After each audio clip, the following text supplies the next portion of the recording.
And we are back. It was a long hiatus, something, what's the word? And so another clip. In some point I will post also some sparring footage, but this time I was about to talk close guard. Not closed guard, but just close guard. I've done those classes in Globetrotters camps, but I don't think there's any videos out of me explaining more deeply about close guard. So in English language I can play nicely at close and close, because I think the main thing is a closeness of the guard, and then everything works better. And so closed kind of is fixed in mind, and that makes everybody, like white belts, let's say, too scared to open the legs. What I mean by close guard is I'm keeping my knees close and I'm kind of pulling him all the time. And I'm also having necktie. I've seen, you know, some guys do it this way, and I think there's some falcon guard I've heard, and I don't know how to take a grip right now, but there's some similar grips, and some do it this way. I think the necktie does the kind of the best job here. You can grab the ear, what wrestlers do. You can have a neutral, so if he wants to posture up, so my knees are pulling it forward, and this has to do less work than if my legs are like this, then it's easier to fight the grip and posture up. And also this prevents this grip. Why I don't like this one so much? This prevents them from stacking in, because the stacking in kind of kills the guard. So with the necktie, we both even go stack. It's easier to, like, you know, keep the weight away, and then I can choose underhooks, overhooks.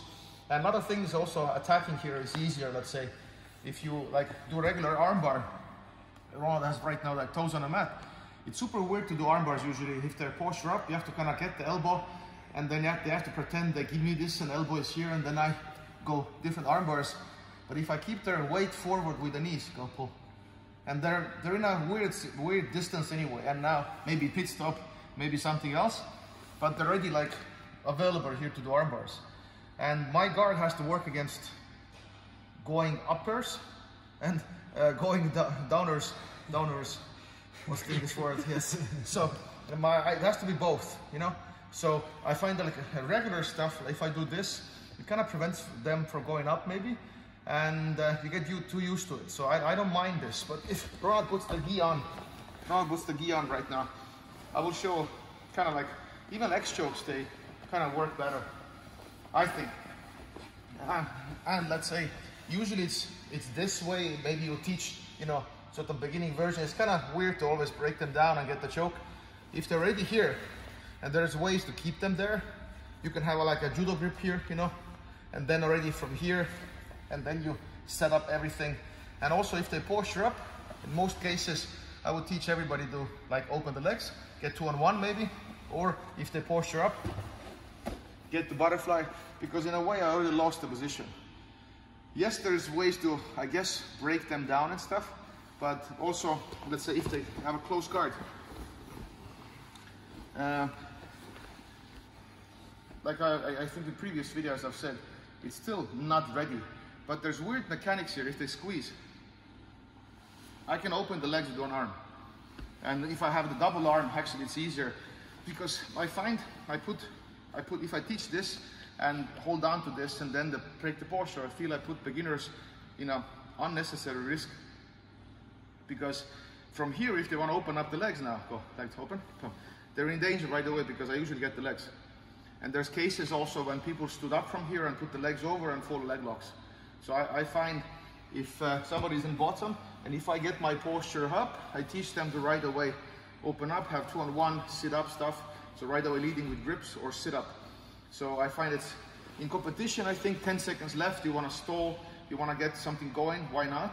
But I think it's a little bit too dangerous. And then some theories about, you know, MMA, I can punch and stuff. So let's change. So I find a lot of things, they work better if you think about, if you add the closeness.